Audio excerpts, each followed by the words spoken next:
Okay, so got a little advanced time in a BMW 530e for a different purpose, connected plus purpose. But you and I, let's make the most of our time here, do a quick round-the-block review in Chicago. So we're just leaving Montrose Beach here. We're going to go down Lakeshore Drive, and the destination is Little Goat Diner. So for those of you that know Chicago, you know this is a fantastic place. And I believe the woman who runs the place, she won one of those like reality shows on the Food Network. So let's go check it out.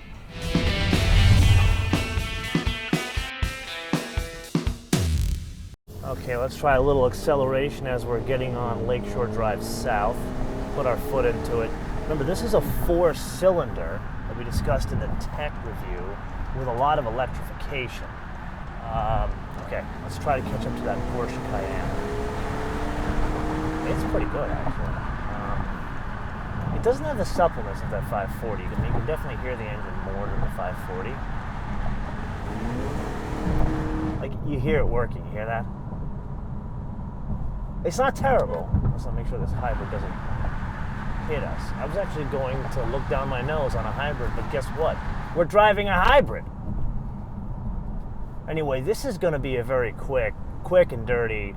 I just wanted to get a little advanced time in this car. We already do have this booked for a full tech review and a full standalone first drive review back in California, I think late August, early September. So we'll do that together. But now let's just enjoy Chicago.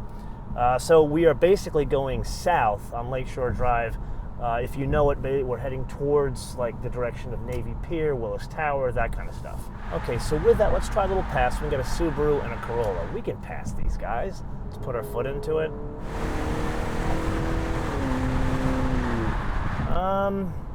Yeah. It definitely feels more than a 4-cylinder. There's no doubt about that. Okay, as we get past this tree cover, amazing view of downtown Chicago.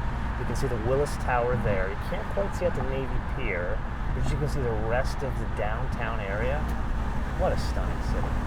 Okay, let's put that aside. I know I'm like going off almost ADD on this. I don't think it's fair for us to discuss driving dynamics in this little short film because it's arrow straight here. I mean, we got to spend some more time really unpacking does adding another propulsion system to what we found to be a very balanced mid-size luxury German car to work very well. Does it still work well with a second propulsion system? We'll do that in the full first drive review. With that, why don't we make our way over, because we're going to be getting off and dealing with traffic here pretty soon. I'm jealous of all these runners here. I didn't get to run today. Got up super early after getting in super late from a flight from San Diego. We drove that the Hyundais just yesterday, kind of give you an idea of when all this is happening. So Kuma wanted to interrupt our driving tour of the Windy City on arguably one of the nicest days I have ever experienced in that city, and I've been there a lot, to share an important piece of information with you.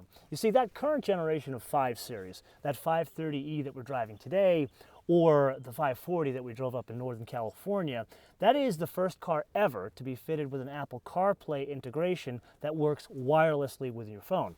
Other integrations, it's always hardwired from the phone to the car. This, it sets up 2 connections. One, Bluetooth, so you can talk over the radio device that is your telephone, and then a Wi-Fi connection between the car and your phone in order for the apps to work with the car in the UX within the system that is designed by the OEM, and then the Apple CarPlay integration to be able to switch between the apps. Get it?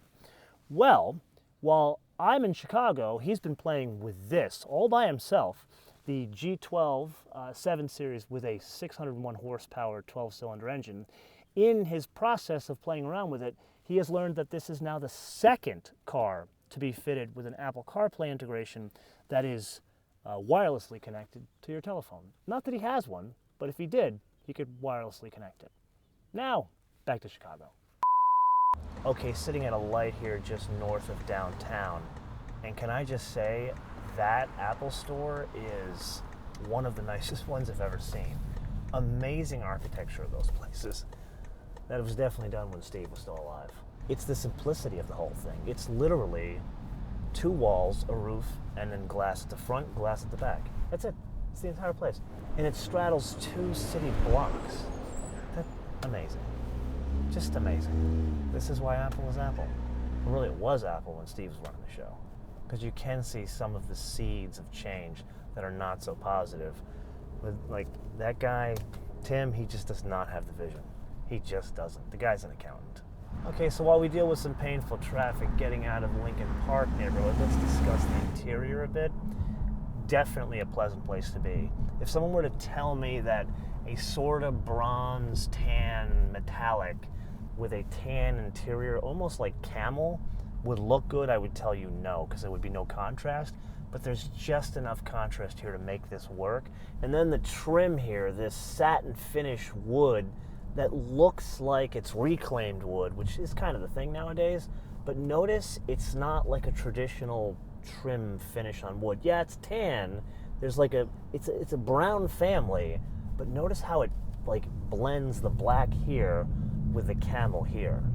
Very nice touch. Again, we're going to spend some more time in a full first drive review talking about this interior, but other than that, it's very much the same that we saw in the 540. And this one is a high content car, so it's got almost the same options as that car.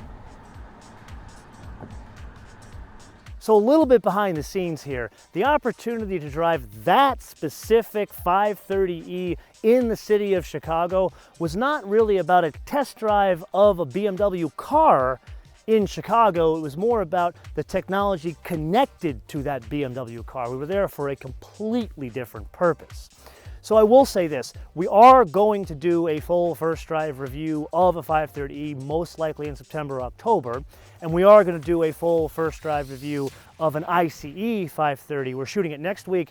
Actually, I'm going to leave this as a bit of a cliffhanger for you. We're not shooting it in Los Angeles, that's all I'm going to say. Look for that next month. But in the interim, I do want to leave you with a question. Do you want to see these short glimpses when we have like limited amount of time with cars? Or would you rather wait for the full tech review and the full first drive review? Let me know yes or no, or why not. And let me know in the comments below or via our social media, MotoManTV on Word, MotoManTV on Word, Facebook, Twitter, and Instagram. And with that, I want to leave you with 2 things. Number 1, please unsubscribe. And then resubscribe, click notifications. This is how much YouTube has completely screwed up the platform, speaking of connectivity. And number 2, I want to leave you with a fun fact. And this is about my return from Chicago. There was weather, just not in Chicago. So I was gifted an extra night in Chicago by the fine folks at United Airlines. So I took it upon myself to hang out with a very good friend of mine who manages an incredible car collection. You may have seen on Instagram that we were playing around with a Ford F450. Not 1, not 2, not 3, 450 pickup. Man, it was cool. And we took it to Lou Malnati's. Now granted, people there, they call it pizza. You and I would call it a casserole. Until I see you next time, bis später.